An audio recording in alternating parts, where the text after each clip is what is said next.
So fam welcome to day 11 mini blog.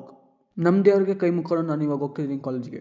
ಇವತ್ತು ಸಖತ್ late ಆಗಿಬಿಡುತ್ತೆ, ಹಂಗೂ ನಮಗೆ ಬಸ್ ಸಿಕ್ತು. ಆಮೇಲೆ ನಮ್ಮ ಫ್ರೆಂಡಿಗೆ ರೋಲನ್ ಕೊಟ್ಟೆ, ರೋಲನ್ ಹಚ್ಕೊಂಡ್ರೆ ಫುಲ್ ವೀಕ್ ಬಿಟ್ಟವನೆ. ಬಸ್ ಇಳ್ಕೊಂಡು ನಡ್ಕೊಂಡು ಹೋಗ್ತಿದ್ದೆ, ಅವಾಗ ಡ್ರಾಪ್ ಕೇಳೋಣ ಅನಿಸ್ತು. ಸರಿ ಅಂದ್ಬಿಟ್ಟು ಡ್ರಾಪ್ ಕೇಳಿದೆ, ಅವಾಗ ಯಾವುದೋ ಅಂಕಲ್ ಡ್ರಾಪ್ ಹಾಕಿದ್ರು. ಇವತ್ತು ಸುಮ್ಮನೆ ಹೋದೆ ಕಾಲೇಜ್ಗೆ, ಯಾಕಂದರೆ ಇವತ್ತು ಕ್ಲಾಸಸ್ ಇರಲಿಲ್ಲ. 2 ಕ್ಲಾಸ್ ಇತ್ತು ಅಷ್ಟೇ. ಆಮೇಲೆ ಅಲ್ಲಿಂದ ಕ್ಯಾಂಟೀನ್ಗೆ ಹೋದ್ವಿ, ಕ್ಯಾಂಟೀನಲ್ಲೆಲ್ಲ ತಿನ್ಕೊಂಡು ಮನೆಗೆ ಹೋದ್ರು.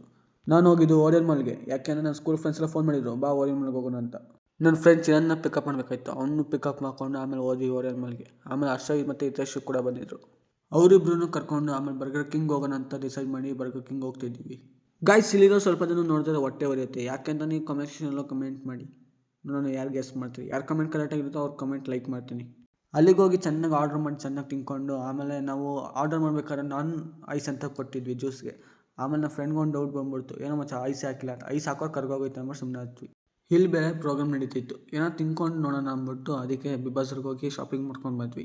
ತೊಗೊಬಿಟ್ವಿ, ಆಮೇಲೆ ಹೊರಗಡೆ ಬಿಡಲ್ಲ ಅಂದ್ಕೊಂಡ್ವಿ. ಆಮೇಲೆ ಒಂದ್ಸತಿ ಟ್ರೈ ಮಾಡೋಣ ಅಂದ್ಬಿಟ್ಟು ಟ್ರೈ ಮಾಡಿದ್ವಿ, ಆಮೇಲೆ ಬಿಟ್ಟರು. ಏನೇ ಹೇಳಿ ಗೈಸ್, ಈ ವ್ಯೂ ನೋಡ್ಕೊಂಡು ಆರಾಮಾಗಿ ತಿನ್ಕೊಂಡು ಕೂತ್ಕೊಬಿಟ್ರೆ ಮಸ್ತ್ ಮಜಾ ಗೈಸ್. ಅದಕ್ಕೆ ನಂದು ಇದು ಫೇವ್ರೆಟ್ ಪ್ಲೇಸು. ಆಮೇಲೆ ಟೈಮ್ ಆಯಿತು ಅಂತ ಎಲ್ಲ ಹೊರಟ್ವಿ. ಆಮೇಲೆ ನನ್ನ ಫ್ರೆಂಡ್ ಮಧ್ಯದಲ್ಲಿ ಟೀ ಕುಡಿಬೇಕು ಅಂದ. ಸರಿ ಆಯಿತು ಅಂದ್ಬಿಟ್ಟು ಅವ್ನಿಗೂ ಟೀ ಕುಡಿಸಿ ಆಮೇಲೆ ಮನೆಗೆ ಬಂದ್ವಿ ಅಷ್ಟೇ. ಬಾಯ್ಸ್, ಕಮೆಂಟ್ ಹಾಕೊಂಡು ಮನೆ ಬರೀ ಬಾಯ್.